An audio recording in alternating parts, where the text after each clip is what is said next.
cheerful ویل کېږي ملګرو خوندور ته cheerful. adventurous ویل کېږي ملګرو په زړه پورې adventurous. coward ویل کېږي ملګرو ډارن ته ډارن شخص ته څه ویل کېږي coward ویل کېږي. confident ویل کېږي ډاډمن ته لکه څوک د یو شي باره کې ډېر ډاډمن وي که موږ ورته وایو چې he یا she he is a confident person هغه یو ډاډمن شخص دی نو هغه لپاره موږ بیا confident استعمالو. doubtful ویل کېږي شکمن ته کوم انسان چې شکمن وي د هغه لپاره موږ doubtful استعمالو. grumpy ویل کېږي ملګرو بدرنګه او مخلص انسان ته څه ویل کېږي sincere مخلص. insincere ویل کېږي بیا رحمه کوم انسان چې مخلص نه وي بیا رحمه وي هغه ته بیا موږ insincere وایو څه دی. responsible ویل کېږي مسؤل ته ذمہوار یا مسؤل انسان ته responsible ویل کېږي.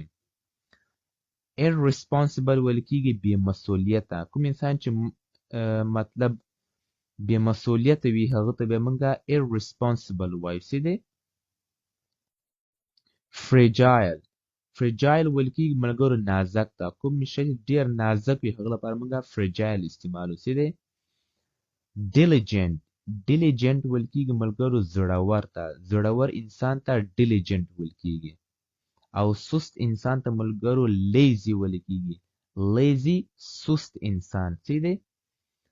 او بل مثال دی optimistic ویل کېږي ملګرو خوشبینه انسان لکه څنګه لکه کوم انسان چې مثبت فکر کوي مثبت فکر لري یعنی مثبت فکر کوي د هغه لپاره موږ optimistic لغات استعمالو څه دی لکه موږ وایو کنه چې هغه یو مثبت فکر انسان دی څنګه وایو he is an optimistic person هغه یو مثبت فکر انسان دی. او دې متضاد چې د ملګرو هغه pessimistic دی.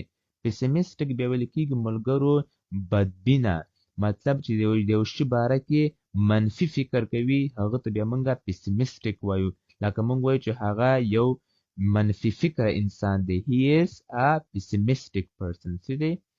نو ملګرو امید لرم چې دا لغاتونه به ستاسو خوښ شوي وي که چېرې تاسو دغسې لغاتونه غواړئ ملګرو نو ما ته حتما په کمنټ کې ولیکئ چې دا لغاتونه موږ غواړو او موږ ته مطلب دې راتلونکي ویډیو موږ ته جوړه کړه څه دی.